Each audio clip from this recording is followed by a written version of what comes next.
we have our guard pull, right? From the standing, we could do this from standing, we could do this from the ground.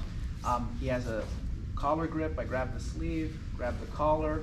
If I grab my right hand with the collar grip, then my left leg comes up and I pull guard, and I'm already in my open / De La Riva guard here, okay?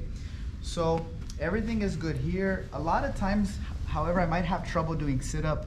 Maybe he controls my foot, steps over, starts to kill it and starts to go knee cut. Maybe I have a De La Riva and he's able to break my De La Riva and give me a hard time and start passing. So I'm gonna give you guys another option.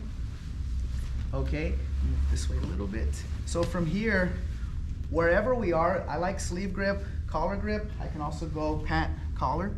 What I'm gonna do now is I'm gonna create some distance so I can get underneath. And I'm gonna use this grip that I have on my hand to feed into my shin right here. Why? Because now I don't have to have a flexible De La Riva or a deep hook. Now I can actually just cut this way. And now I'm gonna extend my leg. And as I extend my leg, I'm gonna grab this side of the collar, put my foot right on his hip, and bring my knee underneath. Okay? And now, this foot is gonna come all the way around. So it's gonna help me spin all the way over to this side. This hand is then gonna grab the pant. All right, so let's just talk about that real quick before we move on. So we have De La Riva.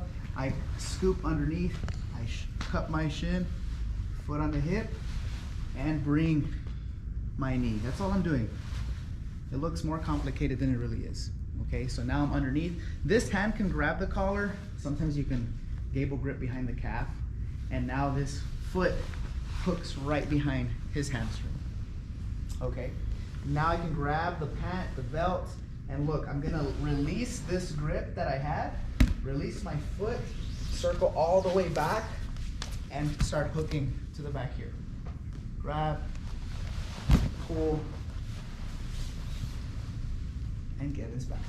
Okay, so we'll do that again. I have my open guard. I can do it from back here as well. As I extend, I don't have to underhook the calf. That's just like one option to come back this way. I can also start doing it from here. See, I'm just cupping or grabbing, and then I can start grabbing this way. Now, as I bring my foot around, it swings and catches right here. And then I can grab his pant. This left foot can actually stay over here so he doesn't follow me to pass, because if I stay here too long, he can start passing. Exactly, we're 50-50, or he can come this way, exactly, and he starts crushing my legs. Okay, so it's very important that when I transition to this position right here, my other foot is there. Now I can grab the pant. Now I can release, use my hand to help me, and look, my leg's gonna come all the way around to grab. I start to feel him fall to one side, I bring him to that side, and I get the grip. So now let me go to this side so y'all can see what's happening on this side with the same leg. So we have our position here. I extend the leg. Look, I can put my foot already, right? Or I can cut my shin, bring my leg, and pull his leg into me, like this. My right leg is gonna come over and just hook. Now that it's over, I can grab. And I'm shorter, so for me to grab, anyone can do this. It's actually easier when you're shorter. Okay, now my foot will come here, so I block his passing. Now I release my hand, and I'm doing this so it's easier to scoot out and come back. Okay, I think the more we expose ourselves to this drill, the better your guard will feel.